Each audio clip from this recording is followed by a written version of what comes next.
So back to Wendell Potter. Wendell, you're still with us? I sure am. Great. Thank you so much. Let's pick up some calls here. David, and by the way, the lines are slammed. If you want to give short answers, feel free. Picking me up next. David in Eureka, California. You're on the air with Wendell Potter. Hi, Wendell and Tom. Thanks for taking my call. I wanted to talk about why, or I guess I'm asking the question, why people can't have my insurance. Now, I've been retired 3 years now. I pay $550 a year.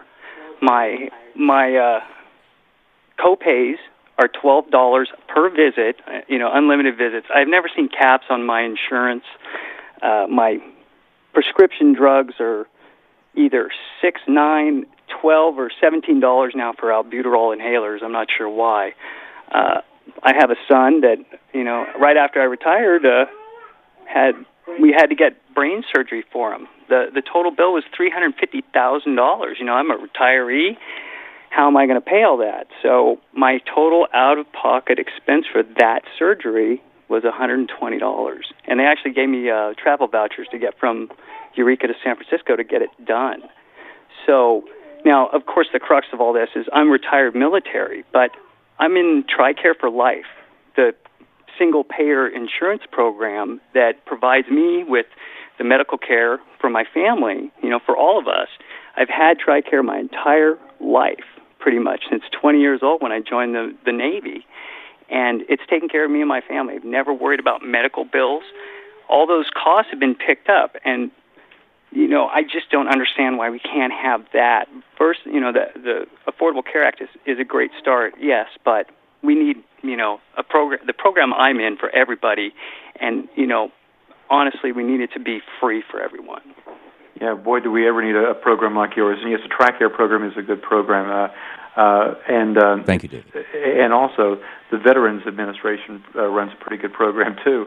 These are government-run programs. What we've been told to fear most is a government-run program, which is what Medicare is. The TRICARE program is run by the government, which contracts with private insurance companies to administer the benefits. But that's what we need to move toward, and away from a system that is controlled by for-profit health insurance companies that get to call the shots, not the government. That's amazing. His premium is $500 a year. I mean, that's $50 a month, less than 50. It's incredible. Stanley in West Point, Mississippi. You're on the air with I keep wanting to say Senator Sanders. I'm so used to doing this with Bernie. You're on the air with Senator Potter, with Wendell Potter. Good afternoon, gentlemen. I have two questions, Mr. Potter. In a state such as Mississippi, which is overweight and of the least healthy population in the U.S., what mandatory stipulations are insurance companies under to participate in these less advantaged and less attractive markets? In lieu of adequate competition, would a government option help ensure fairer rates? And my second question is, I understand that if a certain percentage of the premiums aren't used for health care, the insurers will be required to rebate funds to the consumer. If a consumer does it through his company, do the rebates go to these large companies, and are there laws written ensuring that these refunds will go to the worker who paid them in, or is the company at their discretion to keep them? Good question. Thank you for your time. Thank you, Stanley. Yeah, I'll answer the second one first. Yes, if an insurance company doesn't spend at least 80% of what they take in premiums on care, they have to issue rebate checks. It's 85% for large groups, large employers. Now, the rebates go to policyholders. That can be individuals. If the individuals buy the policies on their own, if you get it through a group, through an employer, then your employer is actually the policyholder, and that goes to the employer, and it's the employer's prerogative as to whether or not to share that rebate money with you. That's just the way it is. Now, to your first question, we need a public option. We were cheated out of that. The problem is, without that, in some markets, some states, there are not a lot of insurance companies that are going to be competing. And I think Mississippi is one of them. And there's some other small states where there are not a lot of insurance companies competing. So we not only will you not have a lot of competition among private insurers, we will not anywhere have a public option, which would have served, as the president once said, to keep insurance companies more honest and to help bring premiums down. So if instead of trashing Obamacare, the Republicans wanted to actually fix it, the simple way would be to put a public option in it. That's right, exactly. Yeah, okay. Dave, in Armstrong Creek, Wisconsin, you're on the air with Wendell Potter. Hi, Mr. Potter, and thanks a lot for all the information today. I'd like to ask you, what, in your opinion, do you think the main drivers have been like the last 20, 25 years of just the exponential rise of healthcare costs? I mean, it just seems like such a mystery. There's so many factors that could be involved. Could you give me your ideas on that? Yeah, and there has been some moderating influence on medical inflation, but there are a lot of factors. One, I'll start with my former industry. Insurance companies make sure that they have a certain profit margin they want to protect, and so they price their policies based on what they think medical inflation will be. And they have demonstrated that they're not able to control medical inflation as much as they said they could years ago when they helped defeat the Clinton plan. We have a health delivery system that is out of control.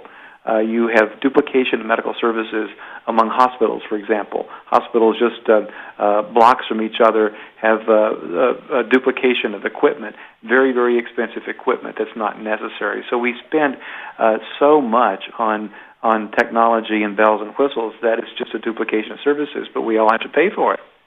That's one of the reasons. Plus, we pay across the board more for medications, more for doctor visits and doctor care and physician and hospital care than any other country in the world. And that is because we've had this so-called free market system without appropriate regulations on either insurance or the healthcare delivery system. Mark in Albuquerque, New Mexico, listening on KABQ. You're on the air with Wendell Potter. Yes, thank you both for what you do in teaching us how to develop a real safety net for the public. I had a question about the states that have opted out of participating in Obamacare, and how has that affected premiums and how the program was originally envisioned?